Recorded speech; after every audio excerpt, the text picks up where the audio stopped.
Assalamualaikum warahmatullahi taala wabarakatuh. Bismillahirrahmanirrahim. Hamdan wa syukran lillah wa salatu wassalamu ala Rasulillah wa ala alihi wa sahbihi wa mawala. Asyhadu an la ilaha illallah wahdahu la syarika lah wa asyhadu anna Muhammadan abduhu wa rasuluh. Qala rabbi shrah li sadri wa yassir li amri wahlul 'uqdatam min lisani yafqahu qawli. Amma ba'du.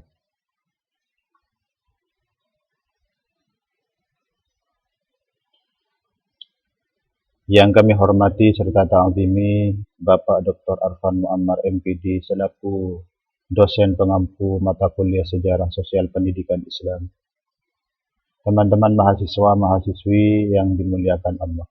Alhamdulillah pada kesempatan kali ini kami akan mempresentasikan makalah yang telah kami susun dengan judul Kurikulum dan Pola Pengembangan Ilmu Pengetahuan pada Era Pra-Madrasah Nizamiyah. Dalam makalah ini ada beberapa pokok pembahasan. Yang pertama, bentuk kurikulum pendidikan Islam klasik. Yang kedua, isi kurikulum. Dan yang ketiga, metode yang dipakai. Pendidikan Islam telah tumbuh dan berkembang sejalan dengan adanya dakwah Islam yang telah dilakukan Nabi Muhammad SAW. Pendidikan Islam memiliki corak dan karakteristik yang berbeda secara sejalan dengan perubahan zaman. Upaya pembaharuan dalam perjalanan selanjutnya, pendidikan Islam terus mengalami perubahan baik dari segi kurikulum. Kurikulum pendidikan Islam klasik merupakan suatu sistem pendidikan klasik yang berbeda dengan sistem pendidikan Islam yang ada pada saat ini.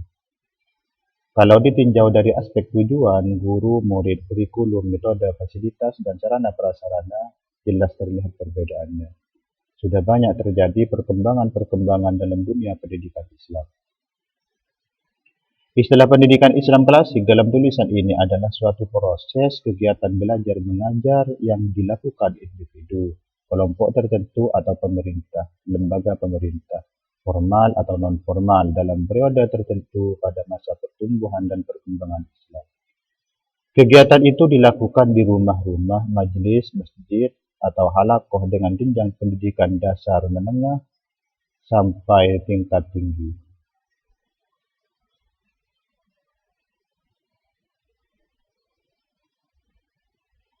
Tulisan ini membahas isi dan bentuk kurikulum serta metode lembaga pendidikan Islam klasik.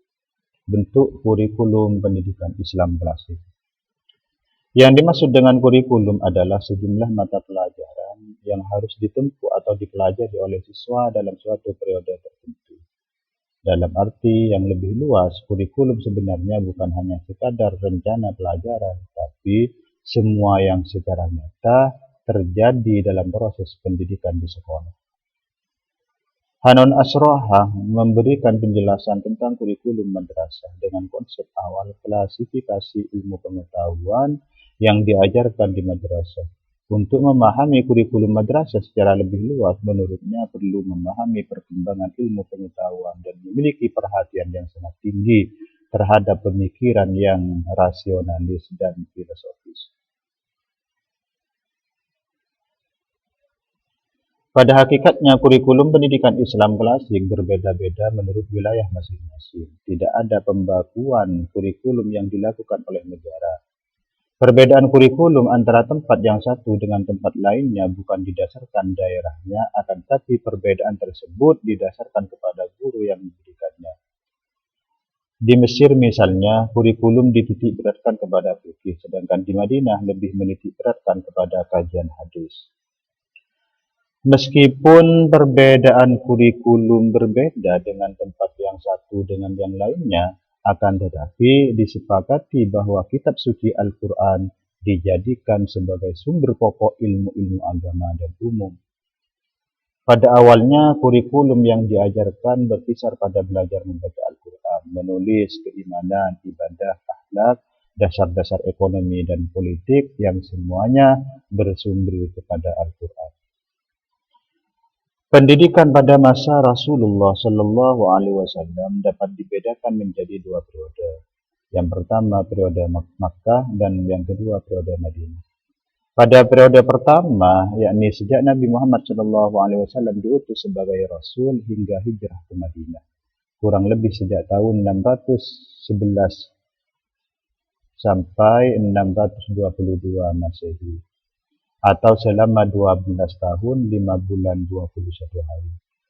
Dan sistem pendidikan Islam lebih bertumpu kepada Nabi Muhammad SAW. Bahkan tidak ada yang mempunyai kewenangan untuk memberikan atau menentukan materi-materi pendidikan selain Nabi Muhammad SAW. Nabi Muhammad SAW melakukan pendidikan dengan cara sembunyi-sembunyi, terutama kepada keluarganya. Di samping dengan berpidato dan ceramah di tempat-tempat yang ramai dikunjungi orang, sedangkan materi pengajaran yang diberikan hanya berkisar pada ayat-ayat Al-Quran sejumlah 93 surat dan petunjuk-petunjuknya. Isi kurikulum. Pada perkembangan berikutnya,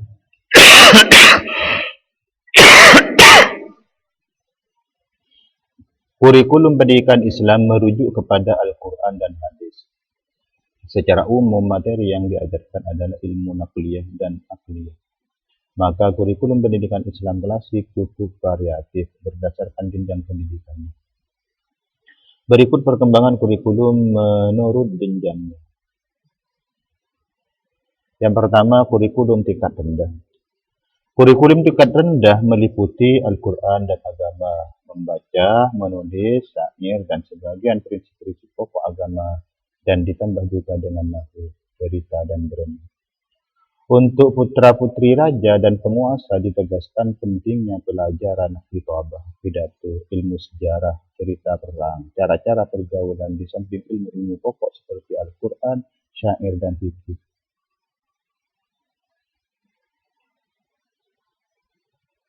Yang kedua, kurikulum tingkat atas. Al-Ghawarizani dalam Mafatihul Ilm, sebagaimana yang dikutip Al-Jumbulat, menyebutkan kurikulum pendidikan tingkat atas meliputi ilmu fikih, nahwu, ilmu kalam, al-jabar, dan ilmu hitung. Namun sama halnya dengan tingkat rendah, kurikulum tingkat atas tidak sama antara negara yang satu dengan yang lainnya. Setiap negara mempunyai kurikulum yang khas dalam pendidikannya. Namun para pelajar tidak terikat untuk kurikulumnya, dan guru-gurunya juga tidak terikat dengan kurikulum yang ditentukan untuk dijadikan sumber pegangan dalam pengajarannya. Pada perkembangan berikutnya, kurikulum berhubungan dengan tatanan sosial suatu masyarakat. Ini terlihat dari klasifikasi ilmu pengetahuan yang didasarkan kepada 3 kriteria. Yang pertama, berdasarkan tingkat kewajibannya, berdasarkan sumbernya, dan yang terakhir berdasarkan fungsi sosialnya. Metode yang dipakai dalam lembaga pendidikan tingkat tinggi adalah halaqah. Guru duduk di atas tikar yang dikelilingi oleh para mahasiswanya. Guru memberikan materi kepada semua mahasiswa yang hadir. Jumlah mahasiswa yang mengikuti tergantung kepada guru yang mengajar. Jika guru itu ulama besar dan mempunyai kredibilitas intelektual, maka para mahasiswanya banyak. Akan tetapi jika sebaliknya, niscaya sepi dari para mahasiswa, bahkan mungkin jadi halaqahnya ditutup. Terima kasih, mungkin hanya ini yang dapat kami presentasikan. Kurang lebihnya mohon maaf. Wassalamualaikum warahmatullahi taala wabarakatuh.